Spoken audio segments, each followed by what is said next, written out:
Welcome back to the channel here on Jack's Cougar Sports and the Sports Headlines Show. I am your host, Sean Davis, and we are back, and this might be a spoiler for you guys, but we are back with Mock Draft. This is 1.0 here on Jackson Cougar Sports, and this is 7.0 for the Sports Headlines Show, so make sure you guys check it out. But anyway, let's get started here. This is a What I Would Do mock draft. So we're going to start things off here with the Jacksonville Jaguars, the number one pick, set in stone very easily. Trevor Lawrence, transcendent quarterback prospect.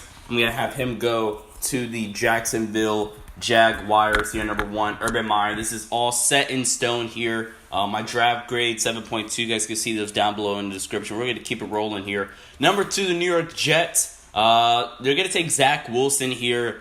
Get them the quarterback of the future. They have 2 first-round picks. And they have they have a really early second-round pick as well. I think the second pick is second round. You pair him with the rebuilding offensive line, a rebuilding defense, Coach Saleh, and Mike LaFleur coming from the Shanahan scheme. I think Zach Wilson would be a perfect fit in this offense. From wide receiver perspective, Jamison Crowder, Corey Davis, Denzel Mims, etc., etc. The New York Jets get their franchise quarterback. And as Jackson pointed out, there is an argument for Zach Wilson over Trevor Lawrence, for sure. It says like quarterback prospect, which one you like more. Number 3 is San Francisco 49ers. They traded up from 12 to 3. And I'm going to have them taking Justin Fields. If they take Mac Jones, that'll be a colossal mistake of mass proportions. You don't, think of it this way, right? My comp for Mac Jones is Jimmy G. You don't trade up 9 spots for a slightly is kind of being nice, a slightly at best better version of Jimmy Garoppolo. You trade up for Justin Fields, who you're looking at a Dak Prescott, maybe Baker Mayfield. It's kind of hard, but I mean that's kind of the guys you look at a top 10 quarterback arguably if you develop him right in the Shanahan scheme, which would be almost unfair if you put Justin Fields in this offense, whereas you're getting a top 20 quarterback in Jimmy Garoppolo, so you don't trade up 9 spots for that.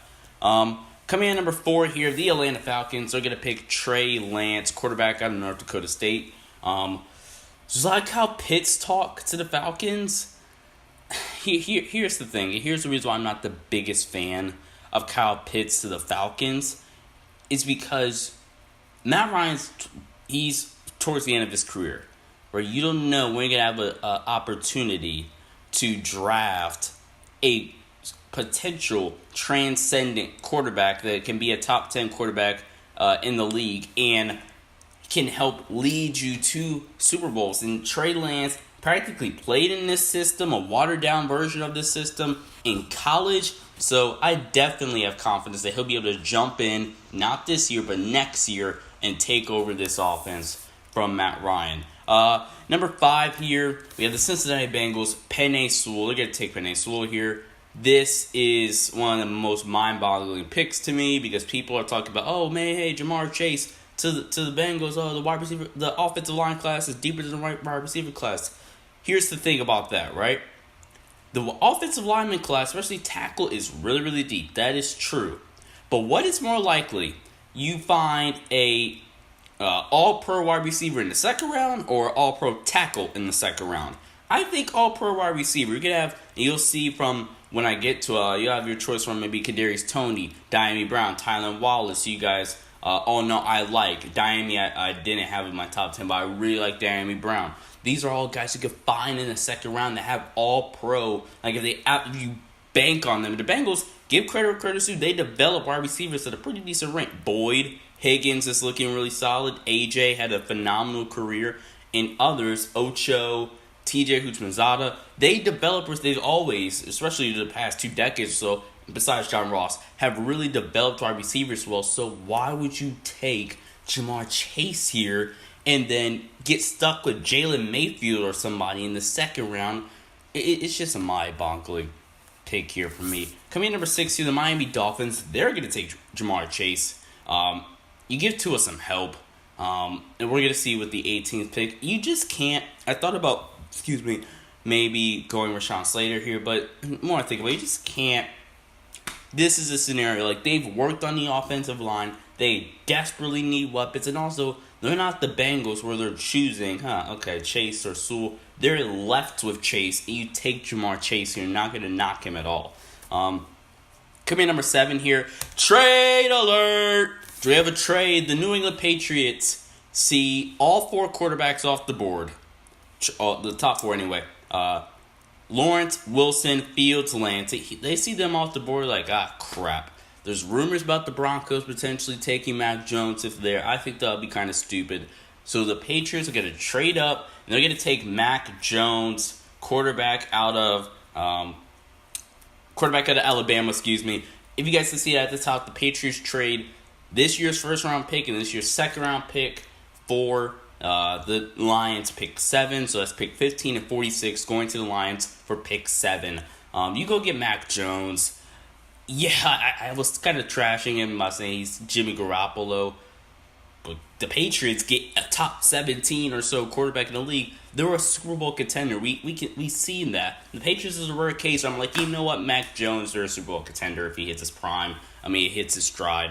In this offense with Josh McDaniels, I think it would be perfect fit for this Patriots offense. Now, I think in a second round, your second round pick. So I think you got to find ways to get creative, find some of those later round sleepers so you don't have your personal third round pick, but I think you have a compensatory pick from Tom Brady leaving.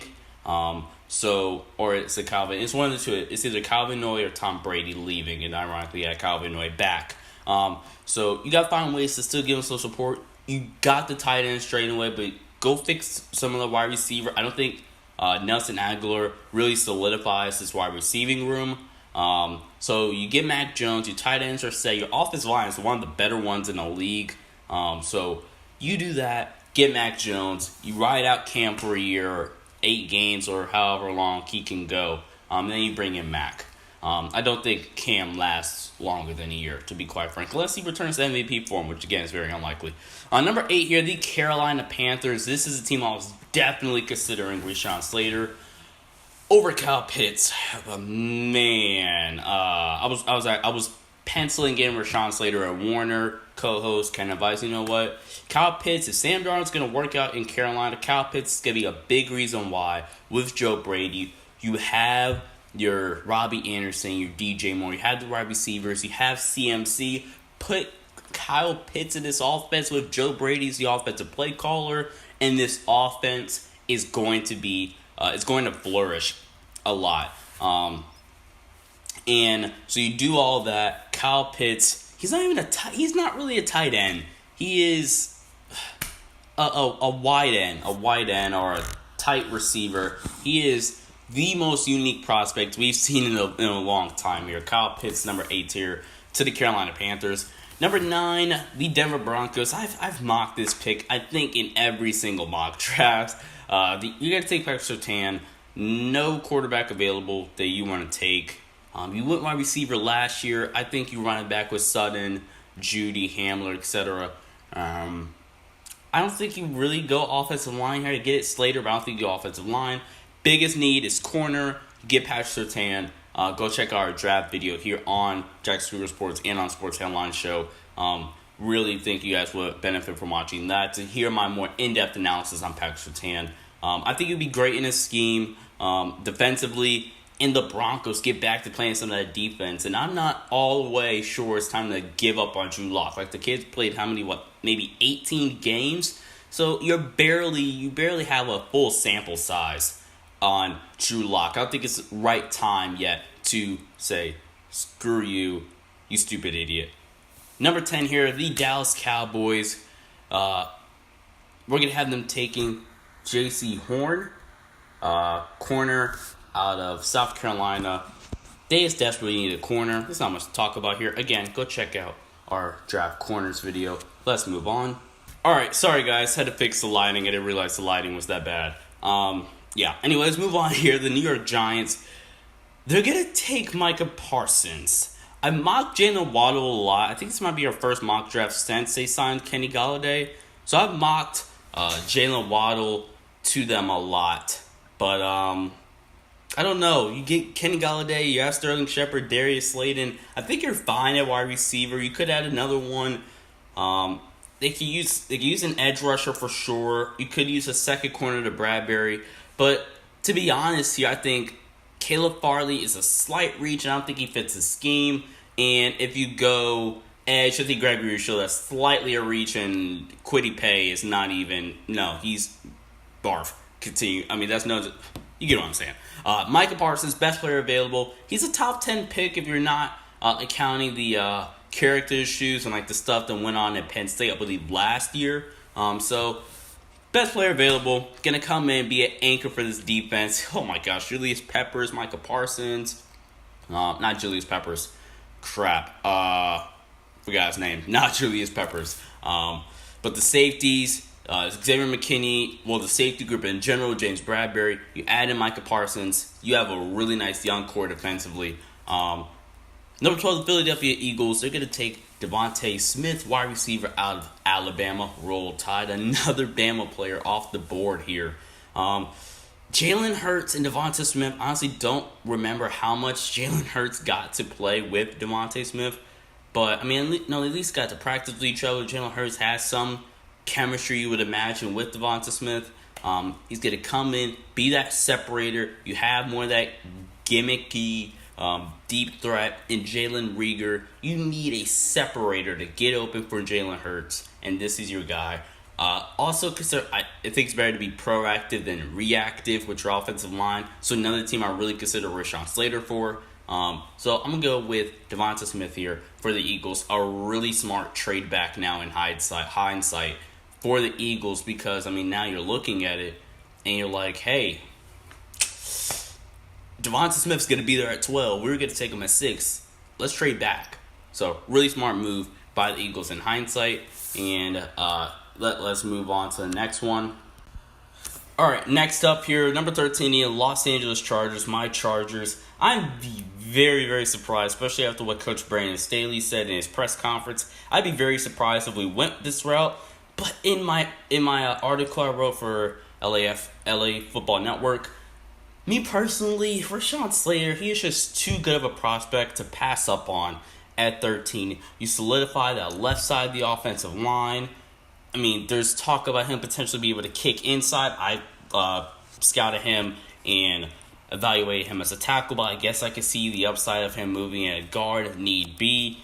You put him at the left side, and, I mean, this is just a no-brainer for me. If he's off the board, then I think you could get some of the more realistic, maybe Christian Darrisaw, Tevin Jenkins, Samuel Cosmi. Prefer the latter of the three, and Cosmi and Jenkins to be the options if Slater is off the board, because I don't think Elijah Vera Tucker will be there either, who's another guy I would love for the Chargers to take. But yeah, anyway, Rashawn Slater, he has a really nice anchor. You want to watch Rashawn Slater film to understand what the hype is for him?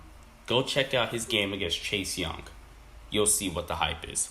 Number 14, Minnesota Vikings. Caleb Farley, that grade is wrong. That's my apologies.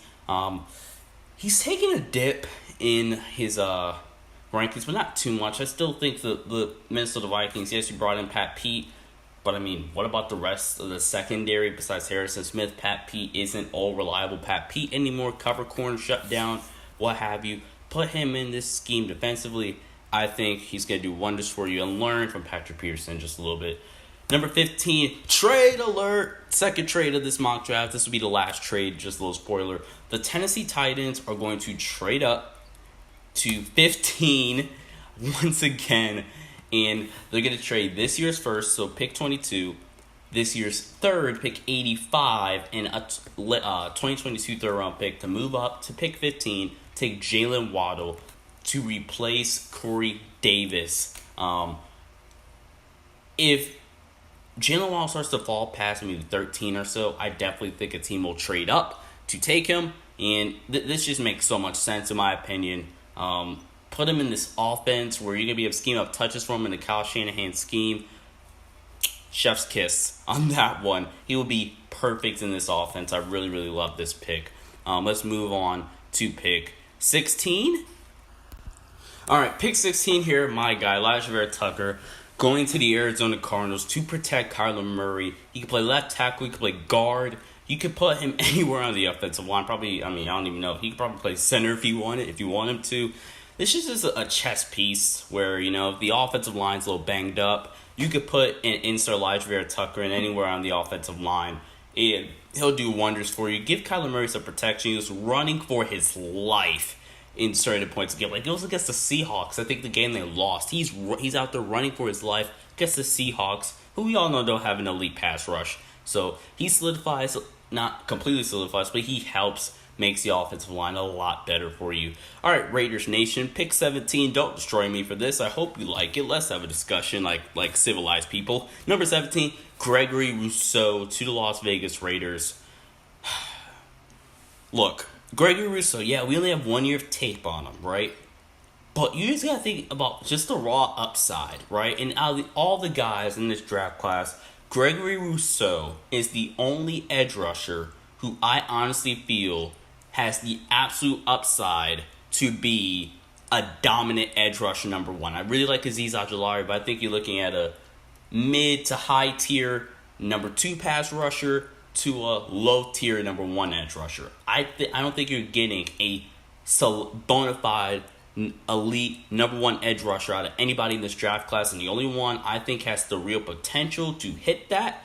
Well, let me backtrack from the nobody. I think Azeez could hit it, like I just mentioned. There's a couple other guys who I think could hit it, but Greg Rousseau has the highest probability of hitting it, in my opinion. He was a freshman putting up 15.5 sacks for all the naysayers saying, oh, he didn't have enough pass rush moves or whatever. He was a freshman. Show me one freshman that had a tool belt of edge rush moves in the freshman year, and he had 15.5 sacks while doing so. Have some imagination. He hits his upside. The Raiders fans will not complain about it at all. Let's just hope we don't trade him away for a running back. All right. Well, for a pick that will turn into a running back. Number 8, the Miami Dolphins. We're going to take Samuel Cosmi. My personal tackle number 3 in this class. The best, outside of probably Sewell. I think he even challenges Slater. Best pass protector in this class outside of Sewell. Him and Slater are just phenomenal. Cosmi, his biggest issue is why he's falling down some boards, in my opinion. Why there's even talk about him maybe being a day 2 tackle or second round tackle, early second round tackle. It's because the game-to-game consistency isn't perfect. It isn't what you would love to see, right? But you shore up that left side of the offensive line, or actually, and yeah, he has experience at the left tackle side and right tackle side.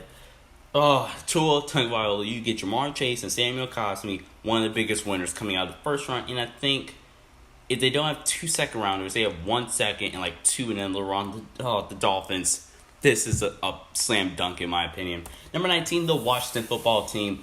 You go get some nastiness for that offensive line. Taven Jenkins, a great run blocker, a solid pass protector. Antonio Gibson's going to have a lot of more open running lanes going into next season. I really like this pick for the Washington football team. After watching some film and listening to some draft experts and analysts that I've been able to reach out to and have good conversations with, have on our show, they really are high on Taven Jenkins. After watching some of his tape or whatever, I could see that. All over blocker. Taven Jenkins to the Washington football team. Number 20, the Chicago Bears, Rashad Bateman. This is pretty much just to get your Allen Robinson 2.0 where Allen Robinson leaves. Even though my comper, Rashad Bateman, is Keenan Allen. Because if you bring back Allen Robinson, then you're like, whoa, we got Allen Robinson and Rashad Bateman on the outside. We like what we have at wide receiver.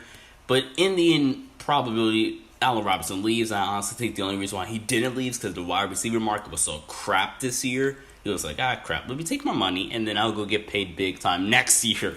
So, if and when likely Allen Robinson leaves, you still have a number 1 receiver in Rashad Bateman who will develop. I really like him a lot. And he kind of tested, I think he had a faster 40 time than I expected. But he kind of tested outside of that, right around where I expected him to.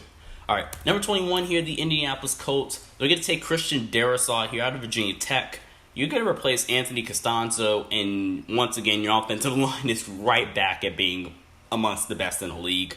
You will have Costanzo, Nelson, Kelly, and then honestly forget the right side of that line. But my goodness, this offensive line is going to be legit. Carson Wentz will almost have no excuse as long as you get him a wide receiver in the second round. That it's a separator.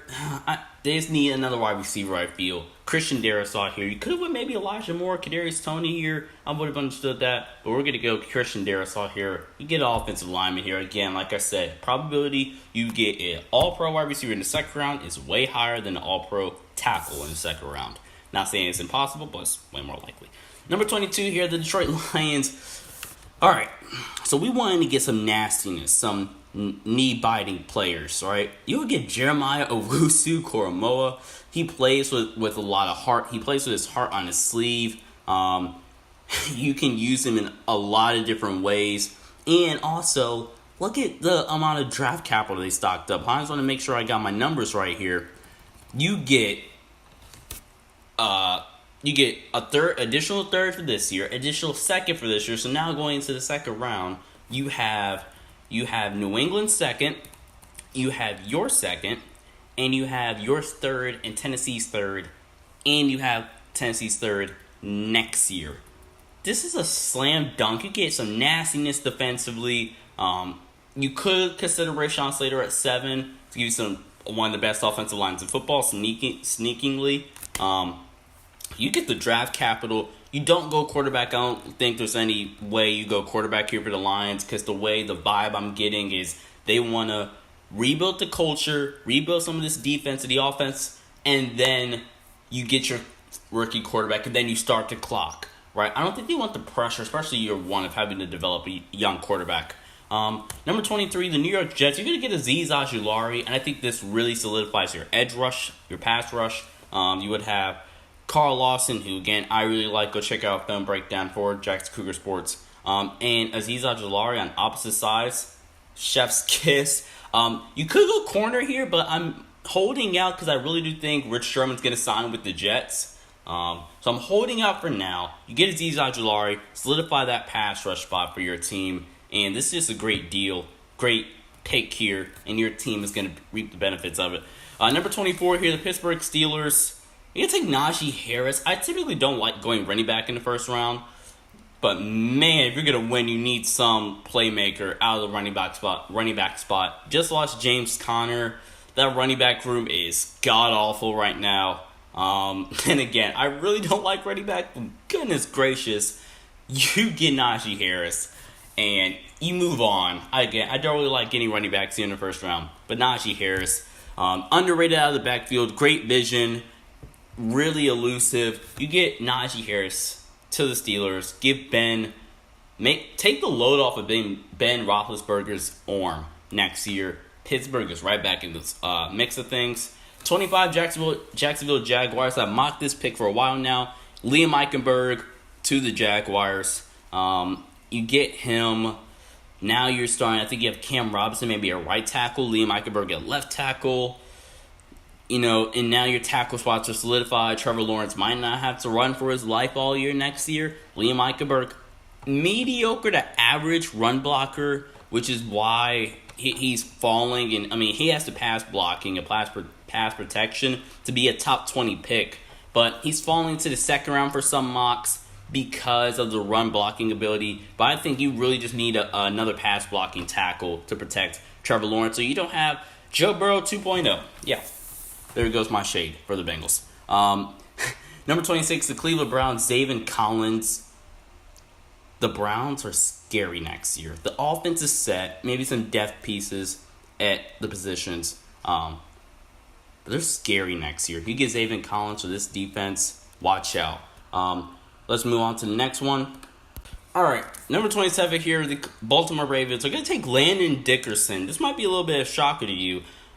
A lot of mocks don't have Landon Dickerson going in the first round. But look, the only reason why there really is because of the injury concerns. But man, oh man, he stays healthy somehow in the NFL. You are getting a perennial All-Pro center that's going to be a base for your offensive line. You lost Matt Skura, so you're going to be looking for a center. You could go get an edge rusher in the second round. Baltimore Ravens, you go get Landon Dickerson. I said it right that time. Number 28, the New Orleans Saints, Elijah Moore, wide receiver out of Ole Miss. You could go Greg Newsome here. I really did think Greg Newsome. But I think you could get Elijah Moore. You just lost Emmanuel Sanders. Michael Thomas has shown slight concerns that he has been able to stay healthy. Elijah Moore and this Sean Payton offense, there are two offenses that I think he'd be perfect for. The Kyle Shanahan-esque offense, whether that's Cleveland, Green Bay, Minnesota, any of these teams that run a variant of the Kyle Shanahan offense, I think he'd be perfect there. Especially Green Bay. If he had fallen one more pick, might have been tempted to take him for Green Bay. And the Sean Payton offense, he's going to strive in this offense. I love this pick to make life easier for Jameis Winston or Taysom Hill, or whoever quarterback is going to be the starting quarterback for the New Orleans Saints going into next season. I love this pick. Number 29, the Green Bay Packers, Creed Humphrey. You just lost Corey Linsley. I know what you're thinking. Well, you might want to go corner here. But a couple of corners are still on the board that you can grab in the second round. I mean, Eric Stokes will likely be there in the second round. You might have to trade up in the second round. Asante Samuel, spoiler, he isn't there. And I think you just get a center before corner in this scenario for the Packers because of how pivotal position is in this offense. Asante Samuel, Greg Newsome. I think there are well more than enough corners for you to get in the second round to fill that spot. And then maybe wide receiver in the third round. It's a really deep wide receiver class. Again, you take offensive linemen over wide receivers in the first round. Goodness, people, I've said it 4 times. I hope you get it now. 30, the Buffalo Bills. We're going to take Christian Barmore. Look, it doesn't appear that Ed Oliver's panned out. And, I mean, maybe putting Christian Barmore, pairing him with Ed Oliver, maybe, they can bounce off of each other and make this thing work, but it just hasn't worked for Ed Oliver. You could go edge rusher, maybe Kwity Paye or one of these other guys. Could go corner to help alongside of Trey Day. So you could go one of those routes. I'm going to go with Christian Barmore here because Ed Oliver just hasn't panned out here from your 4th overall pick a couple years ago. And number 31, Kansas City Chiefs. If you got Kyle Long, you got Joe Tunney, right? Thunney, whatever. But look, if the Super Bowl was any indication that you need tackles in this league to help you, goodness gracious, you take a tackle. You take Dillon Radunz here out of North Dakota State. Kind of flew on everybody's radar at the Senior Bowl. Then you go back and watch the tape, like, wow, this guy's pretty daggone good. So you watch his tape. I think he'll come right in, make an impact for this offense. Give Patrick Mahomes some protection on his blind side because he was the literal definition of running for his life against Tampa Bay going into next season. And the final pick, the Tampa Bay Buccaneers, we're going to take nobody. It doesn't matter because Tampa Bay, they're bringing everybody back. The whole daggone ship is coming back. So what do you do when you have the whole team coming back next year? You go grab Kwity Paye because why the heck not? JPP is, to be honest, he's on his last legs, and even if he does last longer than some may expect, I think Kwity Paye, even though at 6'4", I think he has the physical tools to kick inside and play some interior defensive line for you going into next season, or be a rotational pass rusher for this team, so you preserve a little bit of JPP. And I think they brought back Ndamukong Suh, so you can preserve some of these guys. I like this pick for the Tampa Bay Buccaneers. Let me know what you guys think. Thank you guys for watching this mock draft. I hope you guys enjoyed it. Let's have some informed discussions in the comment section below. Not every pick you guys are going to agree with, especially you guys, Raiders fans. I'm joking. I love you guys. But all seriousness, hit that like button. Subscribe over to the Sports Headlines show. Subscribe here on Jacksonville Cougar Sports Productions. Like, comment, share, subscribe. Hit that notification bell. Whatever you have to do. See you guys next time. Appreciate it. Peace out.